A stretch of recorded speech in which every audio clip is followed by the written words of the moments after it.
Au cours de cette vidéo, nous allons apprendre à utiliser liste de recherche par la consultation de la liste des articles, l'organisation des informations affichées et la recherche directement dans la liste de cet article. L'appel de la liste de recherche se fait de façon classique par l'utilisation de la barre de navigation et la liste s'ouvre. Dès que la liste s'ouvre, nous apercevons qu'elle est ouverte en standard, le dimensionnement des colonnes n'est pas forcément judicieux, donc nous allons pouvoir procéder à l'ajustement de la dimension des colonnes. Tout simplement en se mettant en position, on va pouvoir agrandir la colonne comme on le ferait dans toute fenêtre Windows.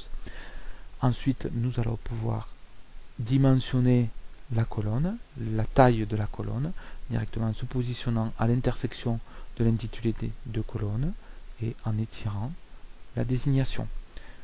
La lecture de ce fait est devenue beaucoup plus aisée. Lorsqu'il s'agit ensuite de consulter la liste, il apparaît parfois judicieux de pouvoir figer des colonnes afin de faciliter la lecture des données. Pour faire cette opération, en se positionnant à l'intersection des colonnes, une petite punaise est présente. On coche sur la punaise pour rendre de ce fait la colonne, pour figer la colonne. Le résultat est immédiat puisque lors de la navigation de façon horizontale dans la liste, les colonnes que nous avons figées sont bien évidemment fixes. Pour libérer ces colonnes, tout simplement opération inverse, par le clic sur la punaise et les colonnes vont se libérer. De ce fait-là, la liste va reprendre son mouvement classique. Liste de recherche va nous permettre ensuite d'ajouter ou de masquer des colonnes. Pour cette opération-là, à l'intitulé, sur l'intitulé d'une colonne, on se positionne, clic droit, on va pouvoir masquer la colonne. Et la colonne disparaît de façon automatique. De la même façon, pour ajouter d'autres colonnes, clic droit, ajout d'autres colonnes. Une fenêtre apparaît. Cette fenêtre va nous permettre de naviguer à l'intérieur des informations que l'on peut rendre disponibles.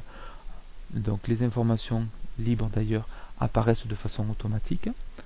Pour ajouter une colonne de solution, soit on va procéder, on clique directement sur l'intitulé de la colonne et cette colonne apparaît automatiquement dans la liste.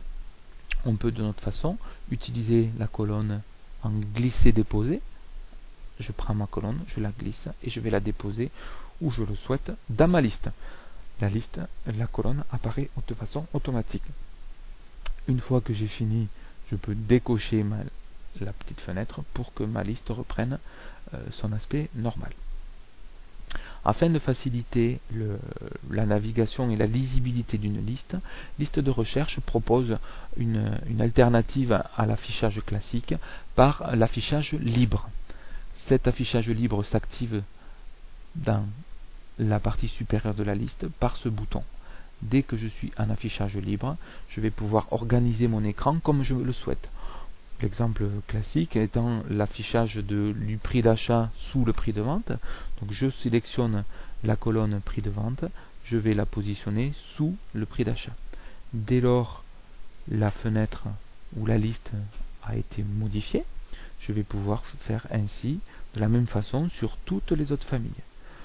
Je vais pouvoir, pourquoi pas, positionner la référence article sous la désignation, ou même serait plus judicieux de mettre la désignation sous la référence et s'apercevoir qu'en cas de lecture, on va pouvoir étendre la colonne désignation au-delà de la zone de la référence. En se positionnant directement à l'intersection, en utilisant la touche CTRL, je vais glisser la taille de la désignation. À ce moment-là, la colonne désignation va enjamber, si je peux dire, la colonne famille, la colonne catalogue. On aperçoit bien ici l'écran qui nous permet de voir que la désignation empiète sur la totalité des trois colonnes, en l'occurrence la référence, la famille et le catalogue 2. Pour repasser dans un mode plus conventionnel, rien de plus simple, clic droit et on se repasse en vue directement ici, en vue standard.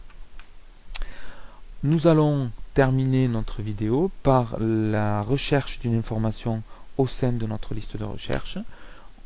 on positionne le pointeur dans la colonne désignation, on va taper montre or, puisque je recherche toutes les montres en or, et de façon volontaire, j'ai utilisé une casse particulière, et je m'aperçois effectivement que liste de recherche me restitue 6 enregistrements, et quelle que soit la position du mot or, ou quelle que soit la forme de l'écriture du mot montre.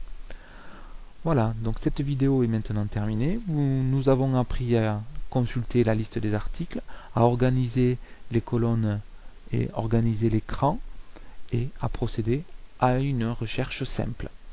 Je vous souhaite maintenant une bonne utilisation de liste de recherche.